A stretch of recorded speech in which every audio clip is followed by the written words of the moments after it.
Monday morning, and we are talking about Mohamed Salah. If you're living under a rock, Mohamed Salah. If you've been living under a rock this weekend, you won't know that Mo Salah has technically shoved Liverpool under the bus by telling all of us that Liverpool have shoved him under the bus. This is pure, unadulterated chaos that we are going to break down in this video today. Is there really any need at this point? I think the whole footballing world is aware of what Mohamed Salah said. We're going to break it down though, Younes. We're going to talk about who's to blame here. We're going to talk about, is Salah right? Is he wrong? And where do Liverpool go from here?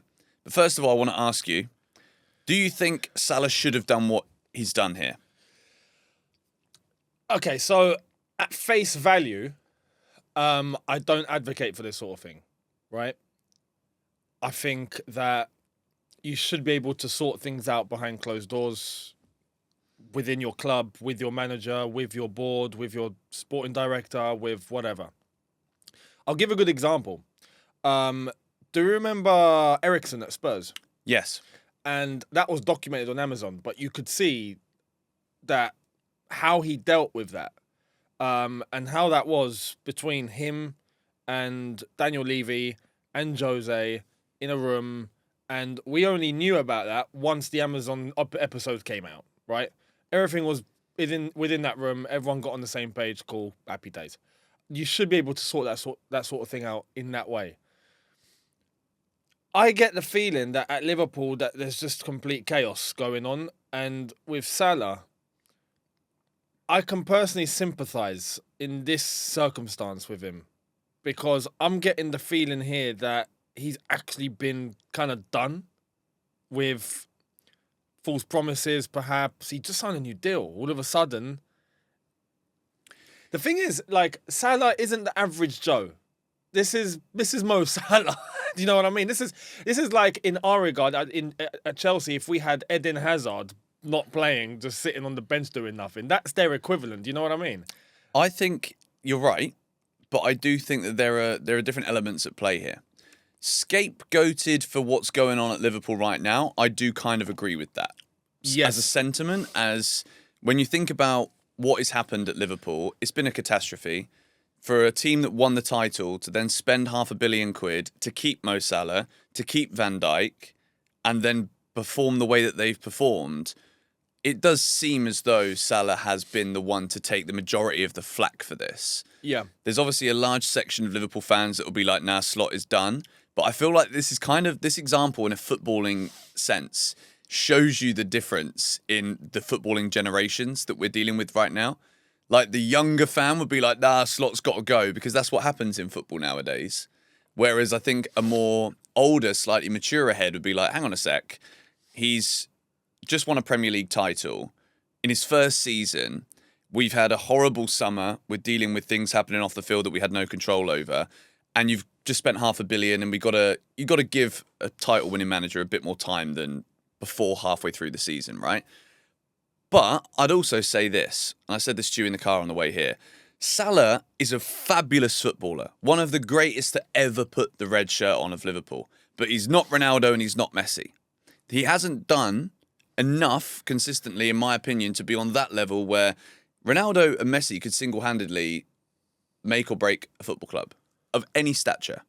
I don't think Salah is at that level where he can be bigger than Liverpool Football Club. No, I don't think he's bigger than Liverpool Football Club. And he said that he's not himself. But I think if there's anyone that's close to that right now at Liverpool, it's him.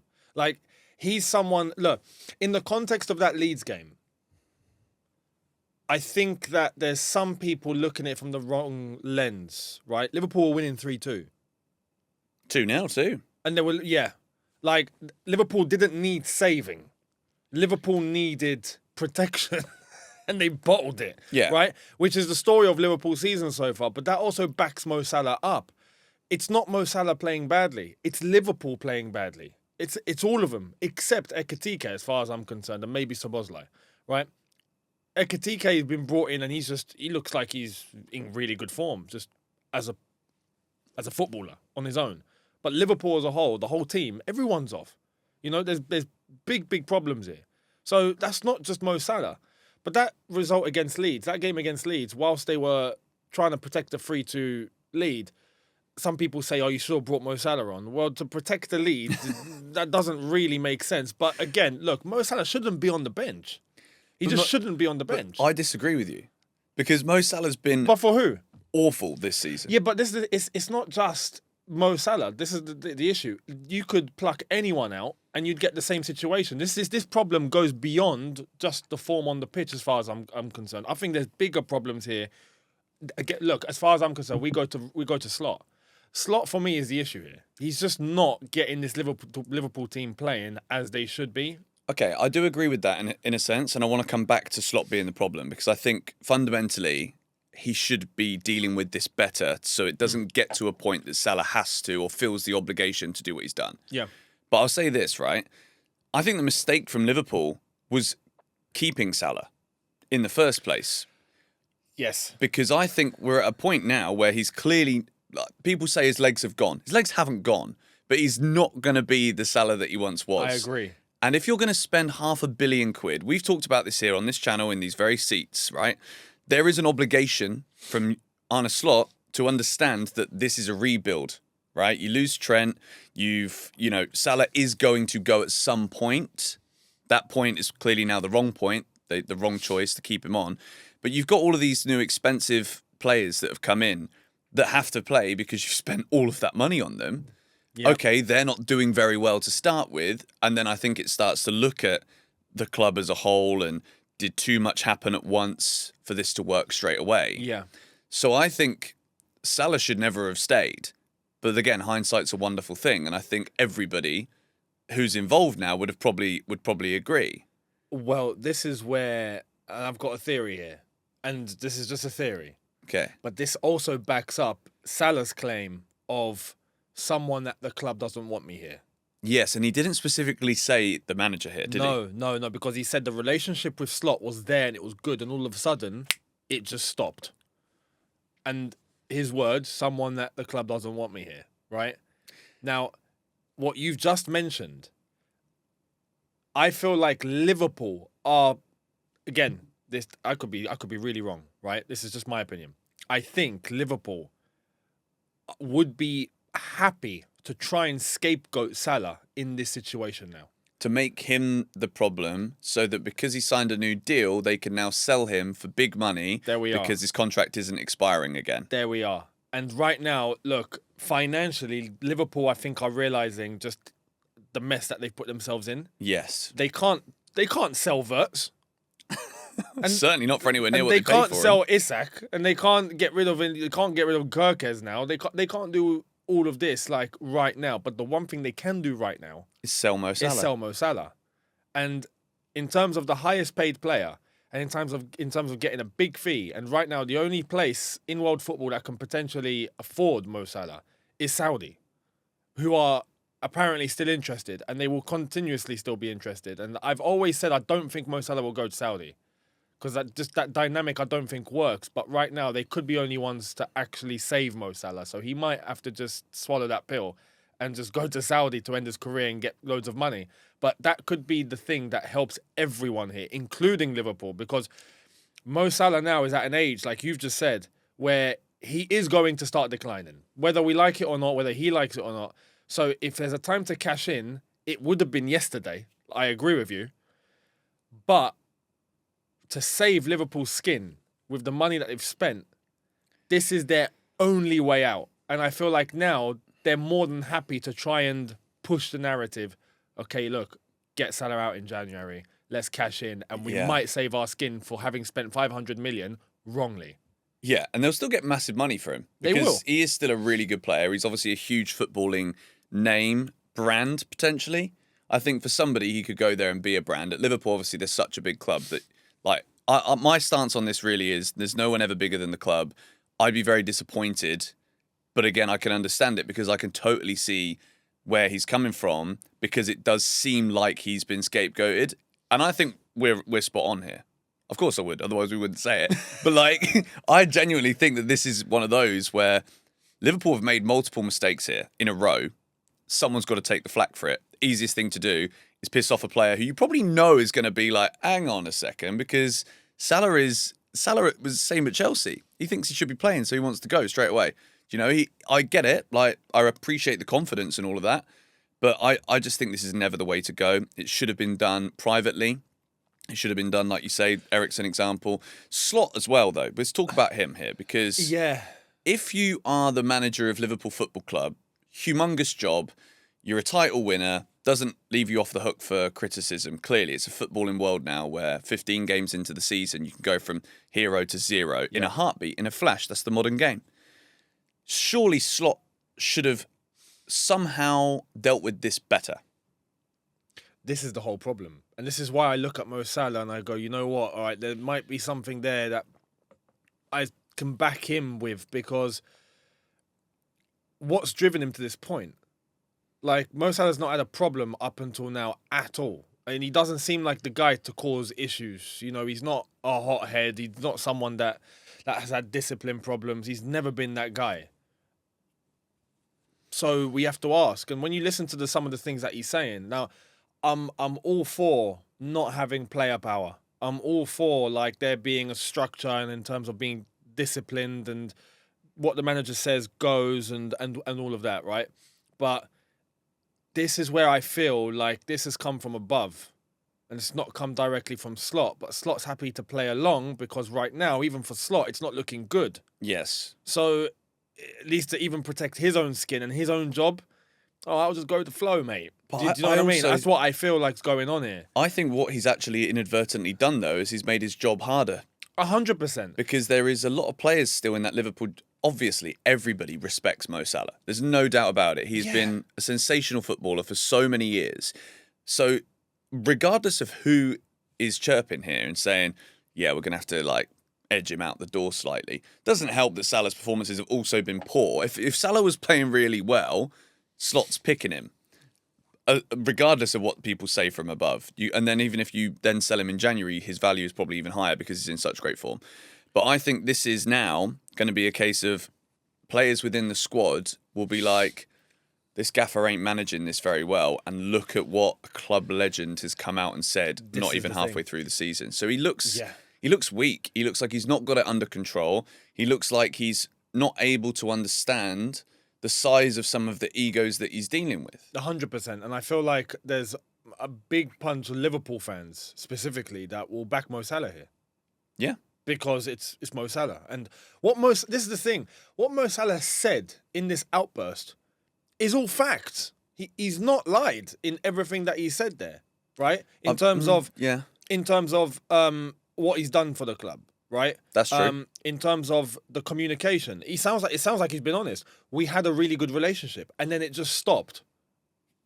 He wouldn't come out and say there's no reason to lie. Do you know what I mean? Like, if a manager is being transparent, and we've heard some ex-pros come out and speak about it. We heard Rio Ferdinand, we've heard JT. There's been others that have spoken. Michael Owen has spoken as well. He's probably not the best place to, but you get the gist. That have all said the same thing. If Arne Slot has communicated with the player properly, there wouldn't be a reason for this. Even a player like Mo Salah, who is at his age now, should be well aware that, okay, there might be games you don't play now, right? You're going to be on a decline. We have to look forward, but we want you to be a part of this transition. We want you to be a part of this. If there's going to be times where you're not playing, here's why, and here are the reasons. We're going to be transparent with you. You just have to respect it. That's on the gaffer to do that. That's on the gaffer. Exactly. That's on Arne Slot. But Salah's come out public and gone, I've not had any of this. And I've been promised things by Liverpool. But that's another thing. If the club have promised him things whilst they renegotiated and they spoke about that new contract and they agreed, and then all of a sudden he's not getting that, and the communication isn't there, his only way to get that out is to speak to the press like he did. When you say it like that, I do think he has now therefore been scapegoated for Liverpool's awful season. And I think that's also part and parcel of it. I think Liverpool are now panicking because they've not really been in this position for a long time where they've spent unprecedented amounts of money. And then as a result of that, it's like, oh, well, Liverpool would never have foreshadowed this season they might struggle to get Champions League football. Yeah. Which financially means that £500 million looks a lot more expensive than £500 million. Follow the money. Exactly. Is a situation here because the Premier League in and of itself has so much financial restriction now. FFP and PSR and the UEFA law, and now there's more coming in. We're getting all the flipping letters and sounds like the UK government to me, mate. It does, yeah. There's loads of that coming in. So clubs now need to really, really pay attention to their finances. And Champions League football is more important than ever, just for that alone. So this is where you have to follow the money. But if you follow the money, this is why I say this theory that I have of Liverpool looking and going, this could be the only way out. This whole scapegoating thing might actually be what Liverpool, in terms of hierarchy, are trying to get. Just for the money. Because if not, it's 500 million down the drain, technically, unless they get something out of Wirtz and Isak. But even then, Mo Salah isn't going to last for another couple of years or 3 years. So, well, I think you're spot on. So to wrap this up, what's going to happen? Because he's got AFCON now, which is convenient. He's got one game at Anfield this weekend coming, which is supposedly going to be the see you later, ciao, adios for Mo Salah. His family are invited by him, so that everybody can see him there for one last time. This is the thing. And look, I think there's two ways that he's maybe thought about this. I think he's tried to play the card and force the club's hand. But I do think that the club are also happy that he's done this. So this is where, not to say it's backfired, but I think this is the end of Mo Salah. And I think after the AFCON, or even during the AFCON, there's probably going to be a January bid from somewhere. Chelsea? I'll be honest. I only see Saudi making a move. So do I. I only see Saudi making a move. I think Liverpool double down. If it wasn't for the money spent, right? There'd be a way back? I think the Liverpool back Mo Salah all day long.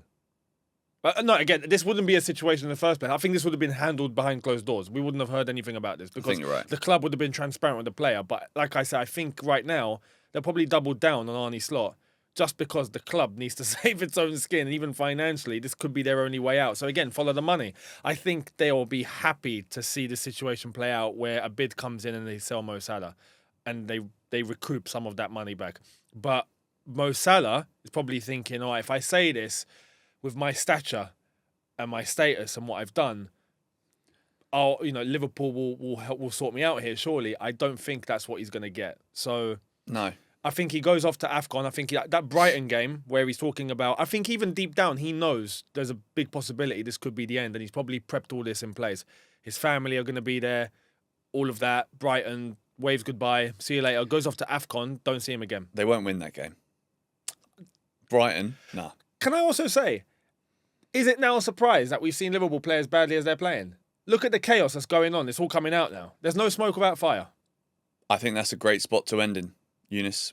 We'll be back later on today with the Premier League roundup, where, of course, we'll go through what was a sensational game at Ellen Road. Leeds 3, Liverpool 3. Yeah. We can go into this in a bit more detail. Make sure you subscribe to ShootOut. Huge week on the channel this week. We've got double studio time, which is amazing. Before Christmas, we've got Champions League as well. So there's a double upload today. So if you're not yet subbed, get hitting that like button, and let us know your thoughts on the Mohamed Salah situation, because it really is a situation, in the comments down below.